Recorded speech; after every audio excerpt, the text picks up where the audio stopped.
La guerra detrás de todas las guerras. Ley para el estudio de esta semana. Sábado 30 de marzo. Apocalipsis 12, 7 al 9, Ezequiel 28, 12 al 15, Isaías 14, 12 al 14, Génesis 3, 15, Juan 17, 24 al 26. Para memorizar. Hubo una gran batalla en el cielo. Miguel y sus ángeles combatieron contra el dragón, y el dragón y sus ángeles combatieron, pero estos no prevalecieron, ni se halló más lugar para ellos en el cielo. Apocalipsis 12, 7 y 8. Si Dios es tan bueno, ¿por qué el mundo es tan malo? ¿Cómo puede un Dios de amor permitir que exista tanta maldad? ¿Por qué le pasan cosas malas a la gente buena? En la lección de esta semana exploraremos el conflicto milenario entre el bien y el mal. Comenzando con la rebelión de Lucifer en el cielo, examinaremos el origen del mal y la paciencia de Dios para afrontar el problema del pecado. Dios es un Dios de amor increíble. Su naturaleza misma es amor, primera de Juan 4, 7, 8. Todos sus actos son amorosos, Jeremías 31, 3. El amor nunca puede ser forzado, coaccionado ni legislado. Elena de White lo expresa muy bien al escribir: el amor se despierta únicamente por el amor, el deseado de todas las gentes, página 22. Negar el poder de decisión es destruir la capacidad de amar, y destruir la capacidad de amar es erradicar la posibilidad de ser verdaderamente feliz. Dios se gana nuestra lealtad mediante su amor. Él está resolviendo el gran conflicto entre el bien y el mal de manera tal que el pecado nunca volverá a surgir en el universo. El propósito de Dios es demostrar ante todo el universo que siempre ha actuado teniendo en cuenta el bienestar de sus criaturas. La lección de esta semana se basa en el conflicto de los siglos, capítulos 29 y 30. Guerra en el cielo. Domingo, 31 de marzo. Lee Apocalipsis 12, 7 al 9. ¿Qué revela este pasaje sobre la libertad que existía en el cielo y el origen del mal? Cuando Lucifer se rebeló, ¿de qué manera podría haber respondido Dios? Después hubo una gran batalla en el cielo. Miguel y sus ángeles luchaban contra el dragón, y luchaban el dragón y sus ángeles, pero no prevalecieron, ni se halló ya lugar para ellos en el cielo. Y fue lanzado fuera el gran dragón, la serpiente antigua, que se llama Diablo y Satanás, el cual engaña al mundo entero, fue arrojado a la tierra, y sus ángeles fueron arrojados con él. Estos versículos describen un conflicto cósmico entre el bien y el mal. Satanás y sus ángeles lucharon contra Cristo y, finalmente, fueron expulsados del cielo. Parece muy extraño que estallara una guerra en un lugar tan perfecto como el cielo. ¿Por qué ocurrió? ¿Acaso un Dios amoroso creó un ángel demoníaco que inició esta guerra? ¿Hubo algún defecto fatal en este ángel que lo llevó a rebelarse? La Biblia explica claramente el origen del mal. Descorre el telón en este conflicto entre el bien y el mal. Compara Ezequiel 28, 12 al 15 con Isaías 14, 12 al 14. Ezequiel 28, 12 al 14. Hijo de hombre, levanta endecha sobre el rey de Tiro, y dile: así ha dicho Jehová el Señor, tú eras el sello de la perfección, lleno de sabiduría, y acabado de hermosura. En Edén, en el huerto de Dios estuviste, de toda piedra preciosa era tu vestidura, de cornerina, topacio, jaspe, crisólito, berilo y ónice, de zafiro, carbunclo, esmeralda y oro. Los primores de tus tamboriles y flautas estuvieron preparados para ti en el día de tu creación. Tú, querubín grande, protector, yo te puse en el santo monte de Dios, allí estuviste, en medio de las piedras de fuego te paseabas. Perfecto eras en todos tus caminos desde el día que fuiste creado, hasta que se halló en ti maldad. Isaías 14, 12 al 14. Como caíste del cielo, oh lucero, hijo de la mañana. Cortado fuiste por tierra, tú que debilitabas a las naciones. Tú que decías en tu corazón: subiré al cielo, en lo alto, junto a las estrellas de Dios, levantaré mi trono, y en el monte del testimonio me sentaré, a los lados del norte, sobre las alturas de las nubes subiré, y seré semejante al Altísimo. ¿Qué pasó por la mente de este ser angélico llamado Lucifer, que lo llevó a rebelarse? Dios no creó un diablo, creó a un ser de brillo deslumbrante llamado Lucifer. Este ser angelical fue creado perfecto. Su perfección incluía la libertad de elegir, un principio fundamental del gobierno de Dios, que funciona por amor, no por coerción. El pecado se originó con Lucifer en el cielo mismo. No hay explicación lógica para que este ángel perfecto permitiera que el orgullo y los celos echaran raíces en su corazón y se rebelara contra su creador. Lucifer, un ser creado, deseaba la adoración que únicamente pertenecía al creador. Intentó usurpar el trono de Dios poniendo en duda su autoridad. Su rebelión condujo a una guerra abierta en el cielo.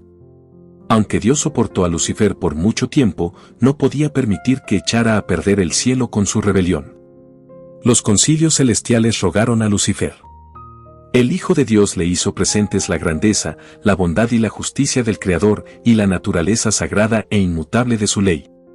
Dios mismo había establecido el orden del cielo, y Lucifer al apartarse de él, iba a deshonrar a su Creador y a atraer la ruina sobre sí mismo.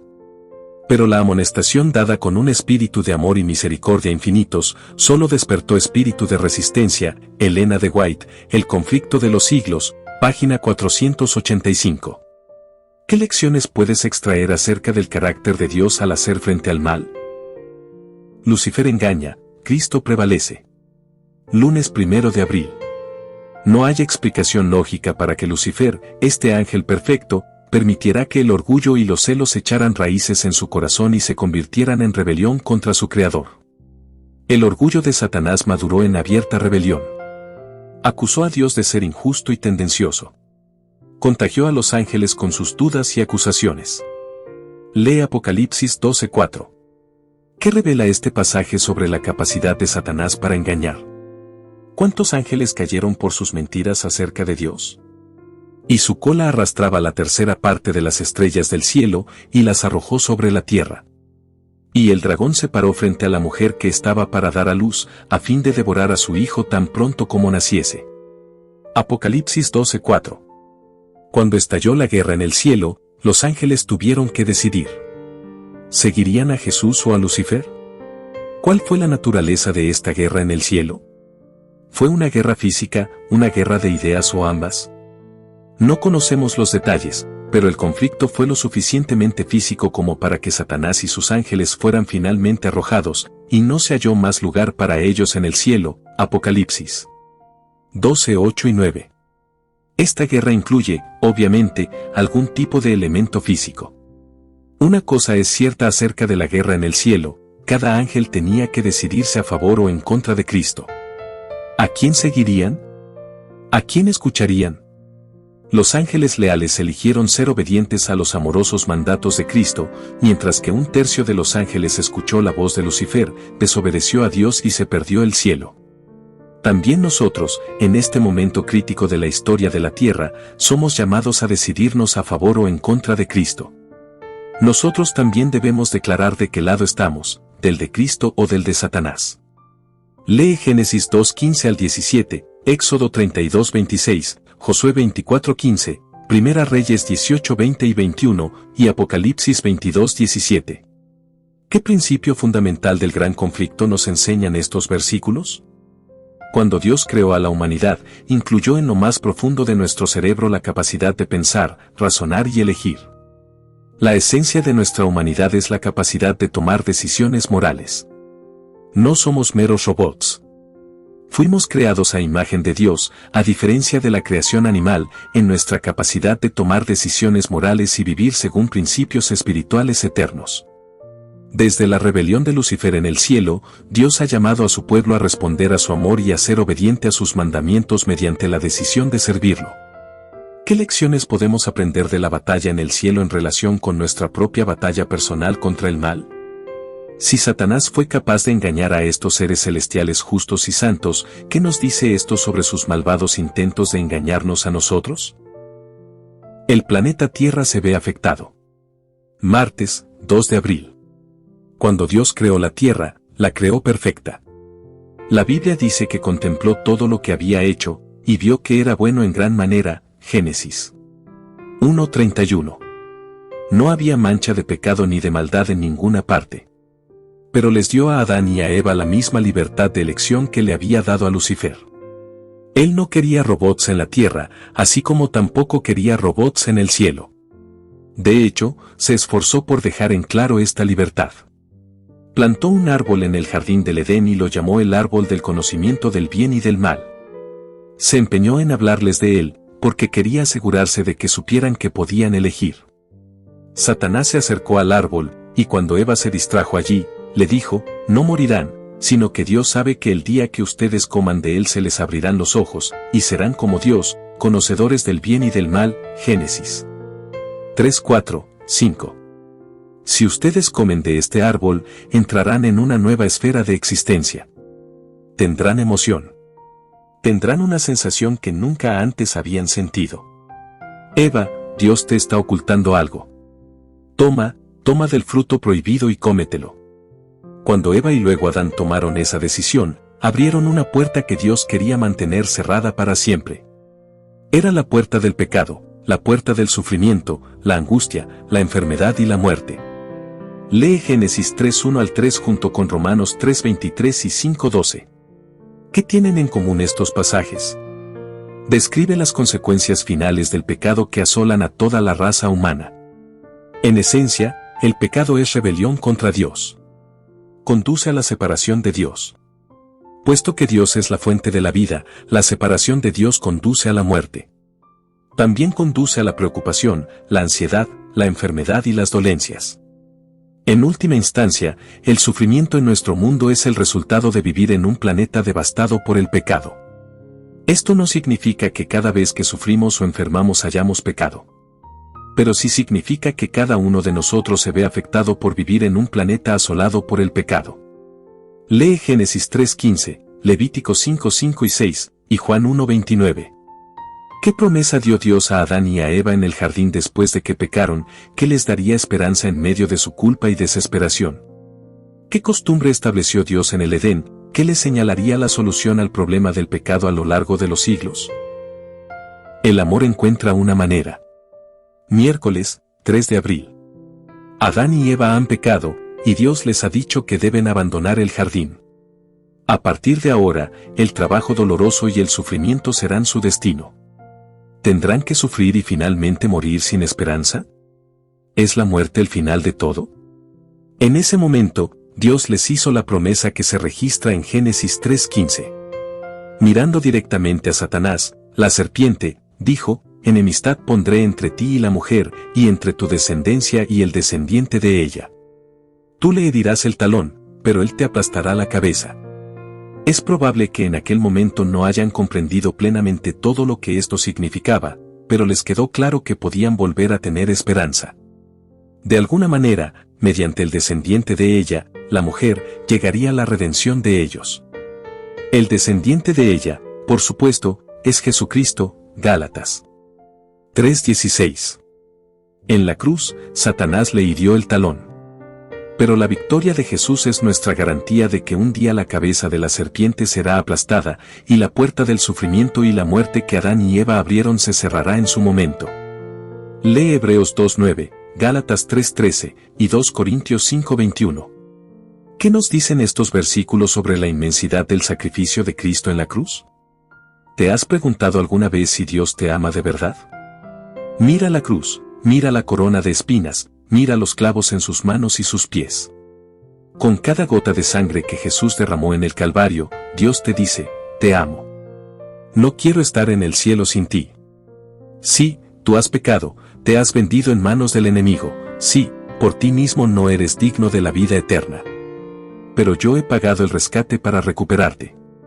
Nunca más tendrás que dudar si eres amado cuando mires la cruz. La Biblia habla de un Jesús que vino a este mundo, experimentó angustia, decepción y dolor en común con toda la humanidad. Revela a un Cristo que se enfrentó a las mismas tentaciones que nosotros, un Cristo que triunfó sobre los principados y las potestades del infierno tanto en su vida como mediante su muerte en la cruz, todo, por cada uno de nosotros, personalmente. Pensemos en esto, Jesús, aquel que creó el cosmos, Juan 1:3, bajó del cielo, y no solo vino a este mundo caído, sino además sufrió en él de un modo que ninguno de nosotros podrá experimentar jamás, ver Isaías 53:1 al 5. Y lo hizo porque nos amaba, a cada uno de nosotros. ¡Qué poderosa razón para tener esperanza! ¿Cómo respondió Cristo a las acusaciones de Satanás en la cruz? A la luz del gran conflicto entre el bien y el mal que consiguió con su muerte. Nuestro sumo sacerdote. Jueves, 4 de abril. Lo que Jesús hizo por nosotros en la cruz le permite también interceder por nosotros en el cielo. Nuestro Señor resucitado es nuestro gran sumo sacerdote, que nos brinda todo lo que necesitamos para salvarnos y vivir en el reino de Dios para siempre. Lee Hebreos 4:15 y 16, y 7:25. ¿En qué medida estos versículos nos dan seguridad en un mundo de tentaciones, sufrimiento, enfermedad y muerte? Hebreos 4:15 al 16, porque no tenemos un sumo sacerdote que no pueda compadecerse de nuestras debilidades, sino uno que fue tentado en todo según nuestra semejanza, pero sin pecado. Acerquémonos, pues, confiadamente al trono de la gracia, para alcanzar misericordia y hallar gracia para el oportuno socorro. Hebreos 7:25, por lo cual puede también salvar perpetuamente a los que por él se acercan a Dios, viviendo siempre para interceder por ellos. El texto dice que él fue tentado en todo según nuestra semejanza, pero sin pecado, Hebreos 4:15. Y añade, acerquémonos, pues, confiadamente al trono de la gracia, para alcanzar misericordia y hallar gracia para el oportuno socorro, Hebreos 4:16. En pocas palabras, Jesús nos presenta ante el universo revestidos de su justicia, salvados por su muerte y redimidos por su sangre. Todo lo que nos debería haber tocado a nosotros, le tocó a Él. En Cristo, no hay condenación por los pecados de nuestro pasado. En Cristo, nuestra culpa desaparece y mediante su poderosa intercesión se rompe el yugo del pecado en nuestra vida. Las cadenas que nos atan se desatan y somos libres. Juan 17:24 al 26. ¿Cuál es el mayor anhelo de Cristo en el gran conflicto entre el bien y el mal? Juan 17:24 al 26. Padre, aquellos que me has dado, quiero que donde yo estoy, también ellos estén conmigo, para que vean mi gloria que me has dado, porque me has amado desde antes de la fundación del mundo. Padre justo, el mundo no te ha conocido, pero yo te he conocido, y estos han conocido que tú me enviaste. Y les he dado a conocer tu nombre, y lo daré a conocer aún, para que el amor con que me has amado, esté en ellos, y yo en ellos. Consumado ya el gran sacrificio, Cristo subió al cielo y rehusó la adoración de los ángeles hasta que no hubiese presentado la petición, Padre, aquellos que me has dado, quiero que donde yo estoy, también ellos estén conmigo. Juan 17:24. Entonces, con amor y poder indecibles, el Padre respondió desde su trono, adórenlo todos los ángeles de Dios. Hebreos 1:6. No había una mancha en Jesús. Acabada su humillación, completado su sacrificio, le fue dado un nombre que está por encima de todo nombre. Elena de White, El conflicto de los siglos, páginas 491 y 492. Lo que más desea Jesús es que estemos con Él en el cielo. El deseo de su corazón, la razón de su muerte e intercesión, es salvarnos. ¿Tienes alguna necesidad especial en tu vida?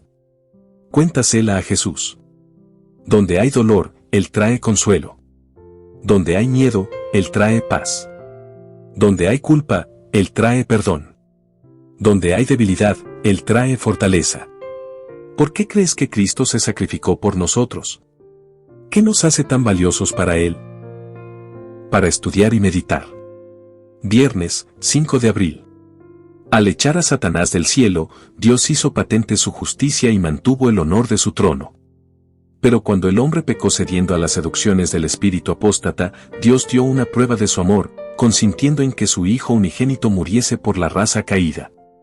El carácter de Dios se pone de manifiesto en el sacrificio expiatorio de Cristo. El poderoso argumento de la cruz demuestra a todo el universo que el gobierno de Dios no era de ninguna manera responsable del camino de pecado que Lucifer había escogido. Elena de White, El conflicto de los siglos, página 491. Mientras la cruz del Calvario proclama el carácter inmutable de la ley, declara al universo que la paga del pecado es la muerte. El grito agonizante del Salvador, consumado es, fue el toque de agonía para Satanás. Fue entonces cuando quedó zanjado el gran conflicto que había durado tanto tiempo y asegurada la extirpación final del mal. El Hijo de Dios atravesó los portales de la tumba para destruir por medio de la muerte al que tenía el imperio de la muerte, esto es, al diablo. Hebreos 2.14, Conflicto de los siglos, página 493. Preguntas para dialogar. Si Dios sabía que Lucifer iba a rebelarse, ¿por qué le dio el poder de elegir, para empezar? O, cuando Lucifer se rebeló, ¿por qué Dios no lo aniquiló en el mismo momento? ¿Qué tipo de reacción podría haber tenido el universo no caído si Dios hubiera aniquilado inmediatamente a Lucifer? ¿Por qué es tan importante el concepto del interés del universo en el plan de salvación? Primera de Pedro 1.12, Apocalipsis 5.13, 16.7, para entender el gran conflicto. ¿Qué razón, o razones, se te ocurren para la muerte de Cristo en la cruz? ¿Fue solo para revelar el carácter de Dios? ¿Fue para pagar el precio del rescate por el pecado? En caso afirmativo, ¿a quién se pagó el rescate? Comparte tus ideas y ofrece razones bíblicas.